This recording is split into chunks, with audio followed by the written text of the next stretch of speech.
Welcome to your week 3 lecture. You should have already read these 3 chapters now. Let's go over the blood in review, then discuss what can go wrong.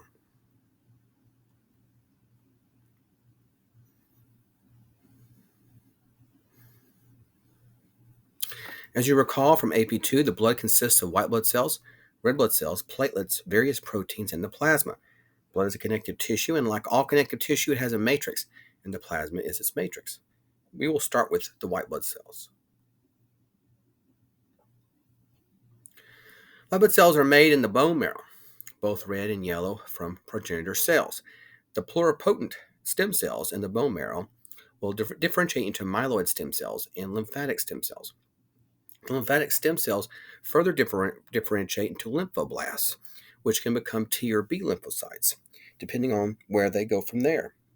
Remember, B cells are made in the bone marrow, and this is the reason for the B, and T are processed in the thymus, and this is the reason for the T in their name.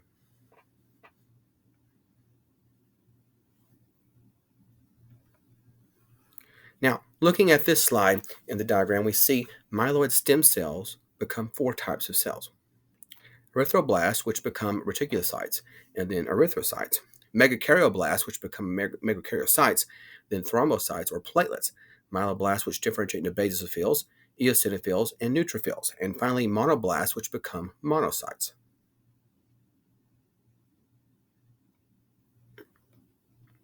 Here's a table designed to help you learn the types of white blood cells. Monocytes and lymphocytes are agranulocytes because they do not have granules in their cytoplasm, while granulocytes like neutrophils, eosinophils, and basophils all do. Granules are chemicals that the cell can release. For example, basophils have granules of histamine. Neutrophils are in the largest percentage and fight bacteria. Lymphocytes are the next most prolific and fight viruses. Monocytes are macrophages and dendritic cells, while lymphocytes are T and B cells. Macrophages, dendritic cells, and neutrophils all can carry out phagocytosis. Use this table to help you review white blood cells. You can pause the lecture to study it or rewind it to look at it again.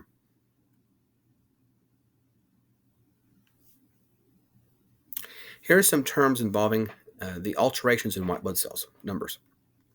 Leukocytosis means an elevation in white blood cells, usually above 11,000 per microliter. Leukemoid reaction is a huge number of white blood cells above 50,000. This usually caused by some other disease besides leukemia. Leukopenia is a low number of white blood cells. Neutrophilia is where there are more neutrophils in the differential than expected, and this can be a left shift due to a bacterial infection. Neutropenia is the opposite, where there are less neutrophils than expected in the white blood cell differential. Lymphocytosis means more lymphocytes than expected, and you can also apply these medical terminology to rules to eosinophils and get eosinophilia, or monocytes and get monocytopenia, for example.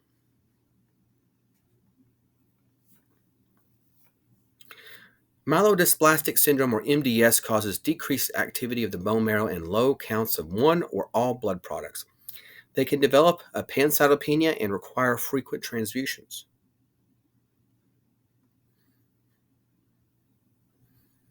Leukemia and lymphoma are common hematological cancers.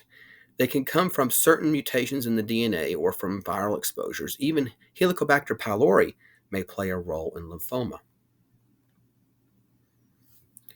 The Philadelphia chromosome is an interesting finding discovered many years ago in the 1960s. It is a translocation between chromosome 9 and 22 and plays a role in ALL, or acute lymphocytic leukemia, as well as CML, or chronic myeloid leukemia.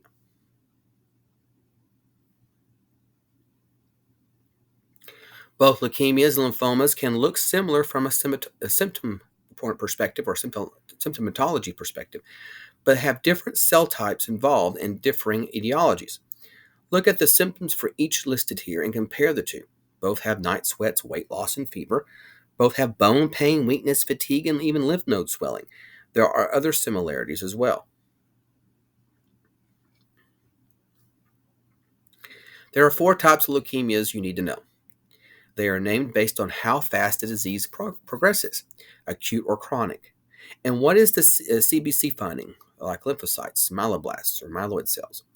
ALL and CML are associated with the Philadelphia chromosome, or PH chromosome. The acute leukemias are typically more aggressive, with AML being the most aggressive.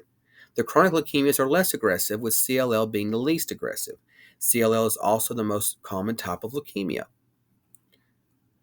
ALL is typically seen in children and has over 80% survival rate. There are more types of leukemia as well, but they're all very rare. Study this table as much as you like by pausing this lecture, and you can come back to it. For CLL, we use the RAI system, clinical staging system. It is useful to determine their risk and therefore the median age of survival at diagnosis. 0 is low risk, while 1 and 2 are intermediate risk, and stage 3 and 4 are high risk patients. To find out about any and all blood disorders, you must do a bone marrow biopsy. Remember, the blood is made by the red and yellow marrow from progenitor cells there, and to get to the root of the problem, we need to look at it.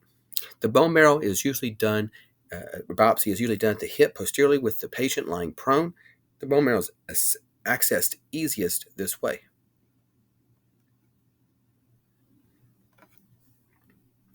For lymphomas, the most common types are Hodgkin's and non-Hodgkin's lymphomas. This table compares the two. Hodgkin's appearing in young children and young adults most often, but can also appear in older adults on occasion. Non-Hodgkin's is the most common in older and middle-aged adults and more common in men. Hodgkin's has the Reed-Sternberg cell, which looks like owl eyes when viewed under the microscope. Hodgkin's has an unknown cause, while non-Hodgkin's is caused by chromosomal translocation of 14 and 18, and due to some pathogens like HIV and hepatitis C. Immunosuppressives have also shown to increase non-Hodgkin's diagnoses for both lymph node and for both to get the diagnosis, you must do lymph node biopsies.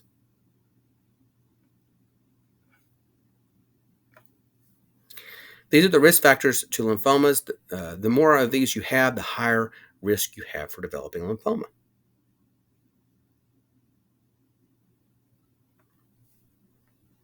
Bench-Jones proteins, also known as M proteins, are found in the urine and in plasma by electrophoresis. This is one of the major clues to multiple myeloma. You still need a bone marrow biopsy for the definitive diagnosis, like most bone marrow diseases. Multiple myeloma patients present with bone pain. Most are male and over 75 years of age, but there are exceptions. Low back pain is frequently the source of the pain, and the disease can be found by an MRI scan. Radiation to the back will relieve some of the pain. Treatment also involves chemotherapy and bisphosphonates to decrease serum calcium levels.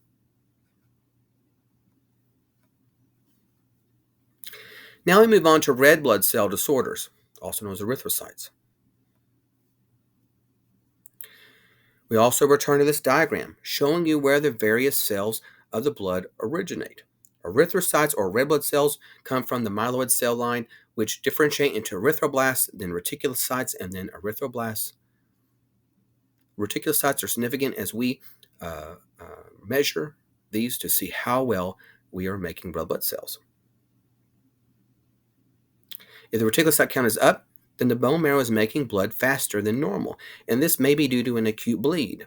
Remember that mature erythrocytes do not have nuclei, as that space is used for hemoglobin. Anemia is a lack of erythrocytes. You will see a low red blood cell count, hemoglobin, and hematocrit in these patients. The most common type of anemia is iron deficiency anemia. Hematocrit is how many red blood cells make up a sample of a patient's whole blood. If there is less hematocrit, then it is anemia. If too much hematocrit, then you have polycythemia. We can also look at the amount of hemoglobin molecules in the sample. Hemoglobin is the molecule that the red blood cells use to transport oxygen. When hemoglobin is bound to oxygen, it's called oxyhemoglobin. It is harder to get oxygen off of oxyhemoglobin in cold conditions like hypothermia.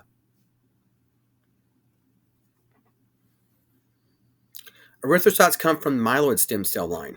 Erythropoietin stimulates the formation of erythroblasts, which become reticulocytes and then erythrocytes.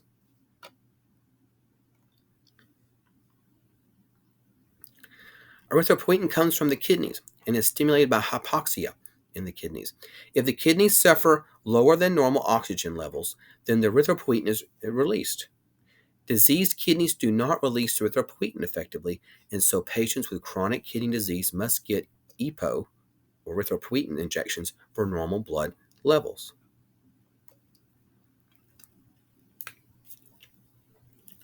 For normal red blood cell formation, you need vitamin B12, iron, and folic acid.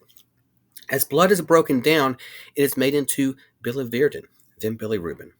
If there's a lot of blood breakdown occurring and the liver cannot handle the excess bilirubin, then jaundice may appear. Iron is essential for healthy red blood cells. We hold on to iron well as long as there is no bleeding, which will cause a loss of iron. As old blood is broken down, and the iron is recycled and used again.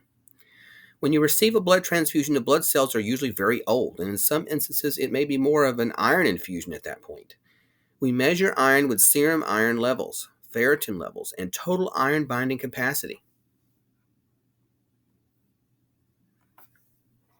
Human blood comes in specific types. There are 4: type A, B, AB, and O. These depend on the antigen located on the surface of the red blood cell. O is the absence of these antigens. Also important is the Rh factor, or whether it is present or not, also called positive or negative. The universal recipient is AB positive since it has all the antigens and cannot have an allergic reaction, while O negative is the universal donor and can donate to anyone.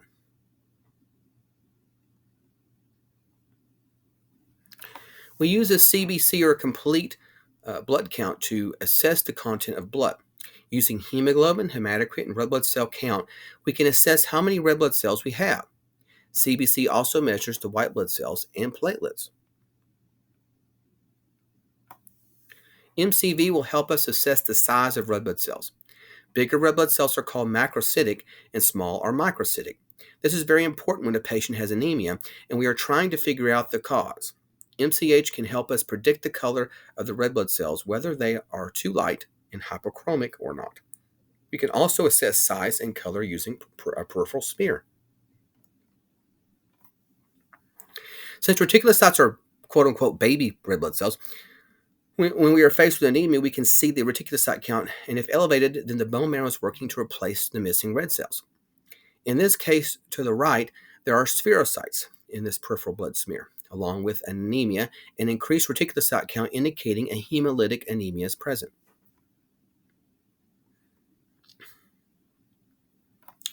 This is a normal peripheral blood smear with normocytic, normochromic erythrocytes, along with several types of white blood cells for your viewing pleasure. Now let's see some abnormal peripheral blood smears. This is Polycythemia vera. Look at all those red blood cells. There's barely room for this lone eosinophil. This is an anemia. Look at how the red blood cell count is much lower in the visual field compared to the last slide. This is a microcytic hypochromic anemia, as the red blood cells are smaller and have less color.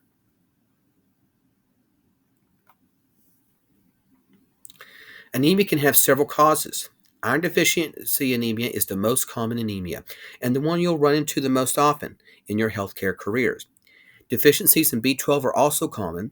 There are anemias from hemolysis or the breakdown of blood as well. Some anemias are from bone marrow suppression, from diseases or medications. The symptoms of the patient can be clues as to the cause of the anemia. For example, jaundice and splenomegaly would indicate hemolysis is likely the cause. A pale complexion and cheilitis may indicate iron deficiency anemia or Plummer-Vinson syndrome. Blood in the stools may show a GI bleed as the culprit. Look at the patient, then the labs, and especially the peripheral smear to give you clues. A bone marrow biopsy is essential for many of these diseases, like we saw in the white blood cell diseases. Bleeding is a very common cause of anemia. We are made up of many, many blood vessels, and it does not take much to start a bleed. An acute bleed is a loss of a large volume of blood quickly, for example, a trauma or being stabbed. This can lead to hypovolemic shock and an urgent need for a blood replacement. A patient in hypovolemic shock will have tachycardia, hypotension, confusion, and orthostasis or dizziness upon standing. Urine output will drop significantly as kidney perfusion is lowered. Release of hormones from the renin-angiotensin-aldosterone system, along with ADH from the posterior pituitary, will be used by the body to attempt to return to homeostasis. Chronic blood loss is harder to discern. All iron deficiency anemias must be considered due to chronic bleeding until that possibility is eliminated. Slow bleeding colon cancers or ulcers could be the cause. There are a few symptoms with this until the patient becomes anemic. Then they may feel tired or fatigued. But the hemodynamic symptoms are not present like in an acute bleed, as the body has plenty of time to adapt. You will see the same labs as iron deficiency anemia with low iron, ferritin, and increased total iron binding capacity. These patients need a thorough GI workup, including EGD, or esophagogastroduodenoscopy, colonoscopy, and even a camera endoscopy to find out the bleeding source.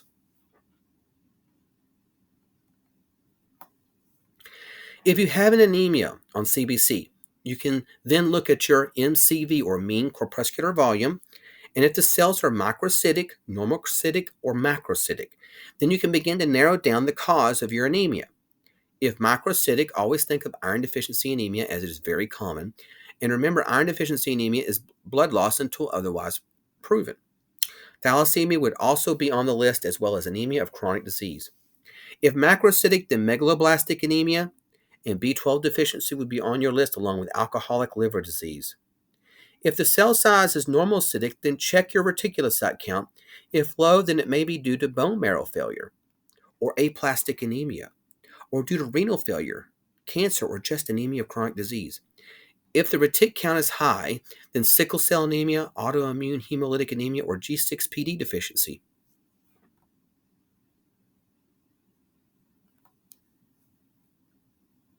Hemolytic anemias are from the destruction of red blood cells. This can be hereditary or acquired. To figure out why hemolytic anemia is taking place, we need a good history and physical exam and lab testing. What does the peripheral smear look like? The size of the red cells. Is this a cold or warm agglutinin syndrome? Is this from a transfusion reaction or interaction of maternal and fetal blood during a delivery? Are the reticulocytes elevated? We need these clues to find the cause and then devise the appropriate treatment. When it comes to hemolytic anemias, the morphology of the red blood cells on the peripheral smear can be a clue as to the cause of the disease. Whether you see fragments of red blood cells called schistocytes, or teardrop cells, or spherocytes that look like balls, or even sickle shell shaped, you can begin to narrow down the cause of your hemolysis. Sickle cell anemia is a common hemolytic anemia due to a recessive genetic disease. This is an adaptation to malaria and works well if the genes are in heterozygous state, where there is only one disease set. This is called sickle cell trait. But if the genes are homozygous diseased, then you have the sickle cell anemia, which will cause sickle cell-shaped red blood cells. These cells will get stuck easily and form clots, resulting in sickle cell crises that cause pain and can cause damage to organs. Fluid hydration, pain management, and transfusions, if needed, are part of the sickle cell crisis management. Diagnosis is based on history and physical examination. Peripheral blood smear is very diagnostic, as you can see here. Treatment can involve bone marrow transplant if necessary. Thalassemia is another hemolytic anemia. The alpha type is very benign, and likely these patients will never know that they even have it. The beta thalassemia is very aggressive, and this is the one we see clinically. They can have bone pain due to red blood cells being replaced quickly, and jaundice along with splenomegaly is common as the cells are broken down. Peripheral blood smear can be diagnostic. Here we have Heinz bodies. These are red blood cells with what look like nuclei. There are also poorly formed red blood cells with odd shapes. The cells here are microcytic in size, like iron deficiency anemia. Children with this disease may develop the characteristic quote-unquote chipmunk cheeks, like this one here. Diagnosis is confirmed by protein electrophoresis of the blood. Splenectomy may be necessary. If the spleen is removed, this will subject the patient to a greater risk of infections from encapsulated bacterial organisms like Streptococcus, Haemophilus, and Klebsiella species. Hereditary spherocytosis is another hemolytic anemia. Here the cells are normocytic in size, but look like beach balls rather than the classic red blood cell shape. These cells are called spherocytes. They too will have jaundice, splenomegaly, and may need transfusions. Obviously, there's anemia here in this slide of hereditary spherocytosis, as you see few red blood cells in the viewing field compared to the normal slides we have seen. We also have spherocytes present that look like perfect balls or orbs. There are also biconcave erythrocytes. The size here is normocytic. You can also get a hemolytic anemia from receiving the wrong blood type. You can also see other reactions to blood as well. A hemolytic transfusion reaction is serious and may be dealt with promptly. A simple allergic reaction does not need to stop transfusion. There are also very severe transfusion reactions. Hemolytic disease in the newborn is from interaction of maternal and baby blood post-delivery. It can become serious with erythroblastosis fetalis like the one on the right. In this scenario, the mother is Rh negative and the baby is Rh positive, causing the mother's antibodies to attack the baby's blood. You can use RhoGAM to stop this, as it will coat the baby's blood cells and essentially hide the Rh receptors. Iron deficiency anemia is the most common anemia and is hypochromic microcytic anemia. Serum iron and ferritin are decreased and total iron binding capacity is increased. You must rule out a bleeding situation before just blaming this on iron deficiency, as bleeding will cause you to lose iron.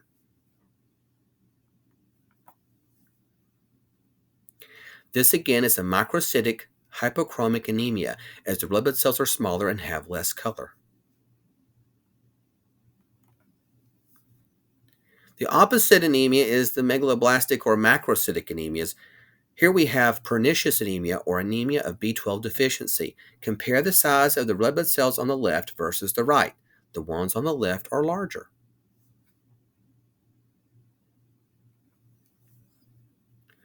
Vitamin B12 deficiency can come from gastric bypass surgery to resection of bowel. We need intrinsic factor to absorb B12, and this is made in the stomach and first portion of the small bowel. If we lose this area, then we lose intrinsic factor production. These patients will have glossitis and neuropathy and have difficulty standing at times. B12 will be needed to be replaced by weekly injections. We need intrinsic factor to absorb vitamin B12, and anything that reduces the amount of intrinsic factor, like gastric bypass surgeries or resections of stomach or bowel, can cause a lack of vitamin B12 and therefore pernicious anemia. A lack of folic acid can also produce an anemia similar to B12 deficiency anemia. Pregnant women need folic acid supplementation to prevent birth defects like cleft palate and spina bifida.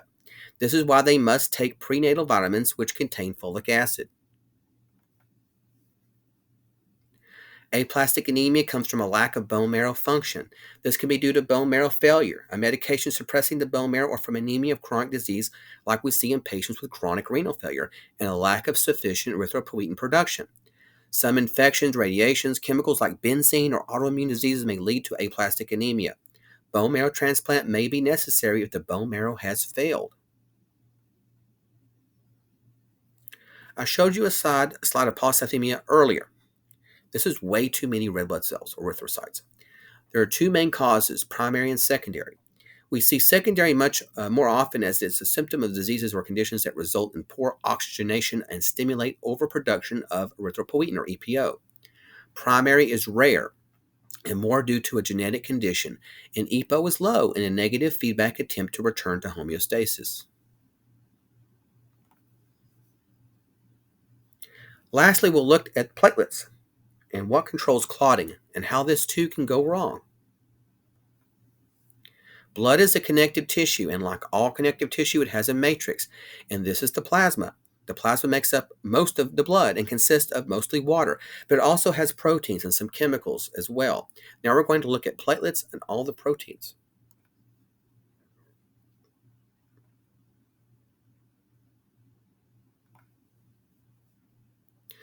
Without blood clotting, we would bleed to death. If we were cut or a blood vessel ruptured, we would bleed. Platelets, as said before, are primarily responsible for blood clots, but other factors are important too, like fibrinogen and prothrombin. Hemostasis is necessary for our survival. As I mentioned before, during an acute bleed, we lose hemostasis and can have hypovolemic shock, along with the renin-angiotensin-aldosterone system, or RAAS, and ADH to increase blood volume to our blood during a crisis. We have factors and platelets in our blood to form clots to stop the blood volume loss at the source. Things can go wrong with this system, as we've seen with all the other aspects of the blood. The platelet count can be too high or low, causing either clotting or bleeding, depending on the situation. The factors in the blood providing the clotting cascade can be abnormal or low, causing bleeding, or it can be overactive, causing clotting. These disorders can be hereditary or acquired. There are 3 major steps to clotting: vasoconstriction, platelet plug formation, and lastly, blood coagulation. Platelets or thrombocytes, as the ones shown here labeled in this scanning electron microscope image as this guy, help us make blood clots and aid in wound healing. Platelets or thrombocytes are from megakaryocytes, and platelet formation is stimulated by thrombopoietin from the liver. There are about a third of them in the spleen at any given time and live about 7 to 10 days. Von Willebrand factor, or VFW, attracts platelets, or VWF. We again return to this diagram, showing you the various cells of the blood and where they originate from. Thrombocytes, which are platelets, come from myeloid stem cell line, which differentiate into megakaryoblast, then to megakaryocytes, then to thrombocytes.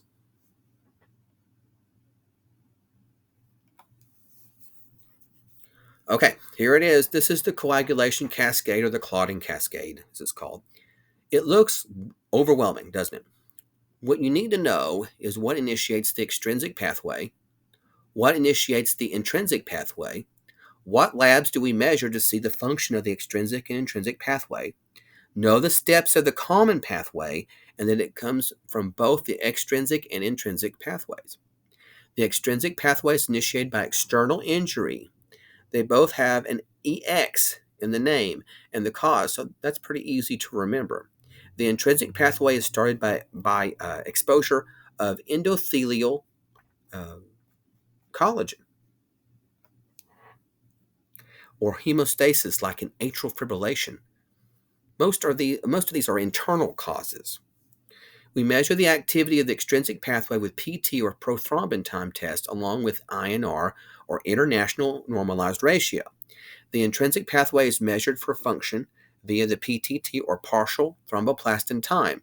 Remember, the prothrombin becomes thrombin, and that fibrinogen becomes fibrin, and then clot.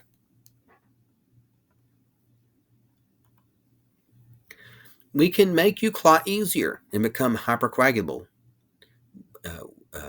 What can make you clot easier and become hypercoagulable will vary. Again, we have genetic or inherited hypercoagulopathies, and we have acquired ones as well. Smoking, hyperlipidemia, diabetes, cancer, estrogen replacement, and other factors can make it easier to make a blood clot. You can increase platelet number or activity, or increase inflammation, or decrease antithrombotic factors. Hypercoagulopathy can lead to blood clot formation, like DVTs, or deep venous thromboses, pulmonary emboli, or PEs, and strokes.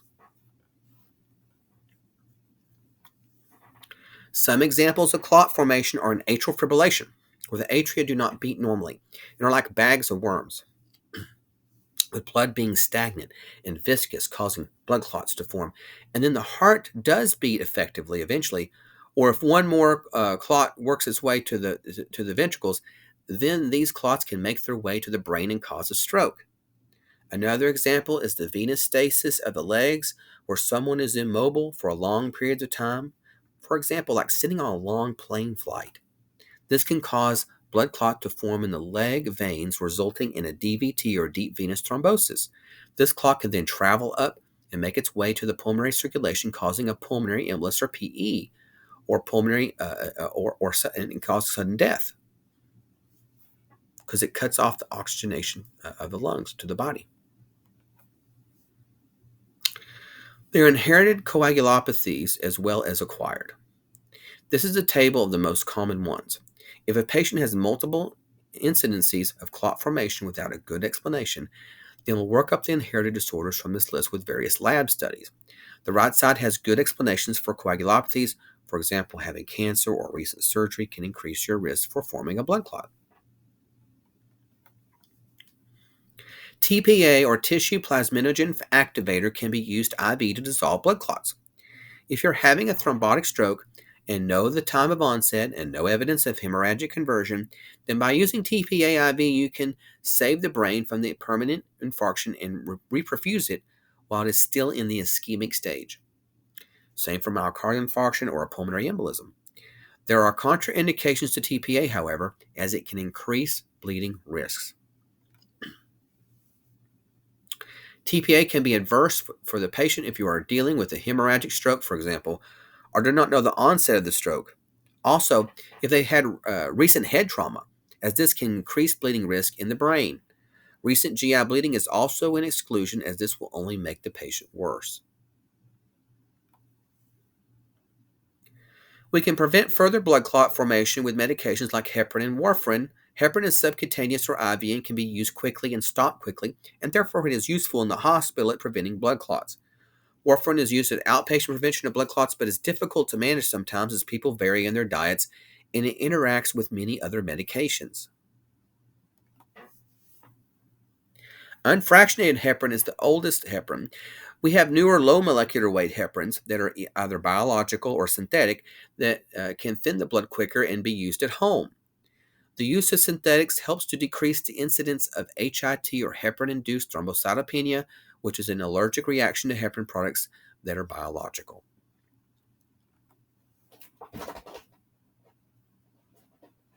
There are several medications that you can use to prevent DVTs in a patient in the hospital or post-operatively after, say, an orthopedic surgery. Your book does comparison of these two medications, fondaparinux and Coumadin. Fondaparinux does have several advantages over warfarin, and also, which is also known as Coumadin, which is the oldest way of doing post-operative DVT prophylaxis. As you can see, there's just one daily dose, no monitoring like Coumadin needs, and you do not have to restrict the patient's diet to stay away from vitamin K. Now let's look at the coagulopathies or diseases that cause bleeding. As you recall, hemophilia is a non-Mendelian genetically inherited, meaning it is on the X chromosome, so males will get it regardless of it being dominant or recessive, as they only get one X chromosome. Factor VIII deficiency is hemophilia A. Factor IX deficiency is hemophilia B, or Christmas disease. No, Santa does not have this. It is named after the first patient that was reported to have it. Many diseases are named after the person who discovered it or the first patient reported with it. Lastly, von Willebrand's disease is a lack of von Willebrand's factor. It is a dominant hemophilia. Hemophilia causes major bleeding episodes and is screened for at birth, while von Willebrand's patients usually do not learn of their disorder till after a bleeding episode during a surgery and is checked for it after that, usually because it caused a mild bleeding episode during the surgery.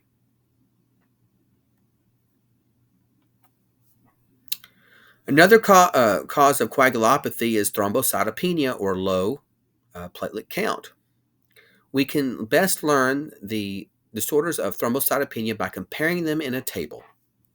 ITP is self-limiting and must be a diagnosis of exclusion of the others first. TTP has renal failure like HUS, but there's a deficiency of Adam TS13, and HUS has a history of E. coli 015H7 infection. TTP is in adults, while HUS is usually in children. DIC occurs with other critical conditions and has elevated coagulation labs, including a positive D dimer. By comparing them, it is much easier to figure out a patient scenario question as to which one is at work here. You can study this table as much as you like by pausing this lecture or come back to it later.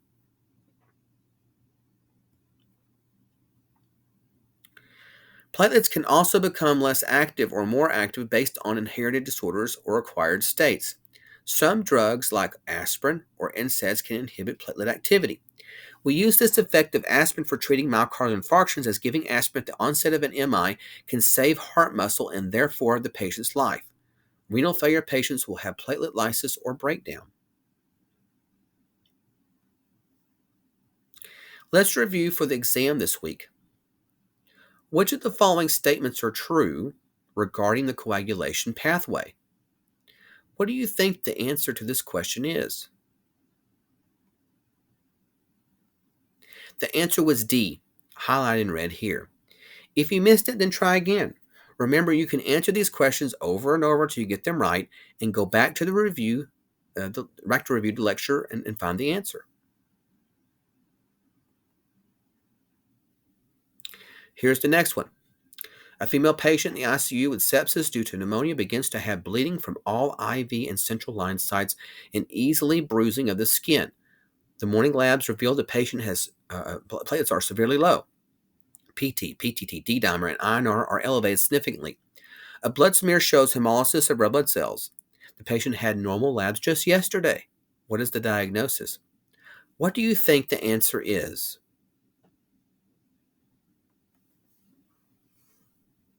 Here, this is DIC, or disseminated intravascular coagulation due to sepsis. Remember, in DIC, there is a critical illness going on. The labs are all elevated except for fibrinogen level, which is usually low. The D-dimer is only positive with DIC. How about this one? An 8-year-old male patient has renal failure as well as thrombocytopenia. He was recently at a cookout where hamburger was served. His labs are all normal except for the renal failure and thrombocytopenia. This includes a normal PT, PTT, INR, and D-dimer. What is your diagnosis? What is your answer here? The answer is HUS, or Hemolytic Uremic Syndrome. Remember when we talked about E. coli and the O157H7 causing HUS? Think of the H in O157H7 as hamburger to remember it is hamburger meat at a cookout that usually causes this. Also, HUS is more common in children. Both TTP and HUS have renal failure, but HUS has it more often, and TTP is more common in adults and not associated with this E. coli. You can always go back and review the lecture if you cannot answer the question. These questions are not from the bank, but similar and made to help you prepare for the exams.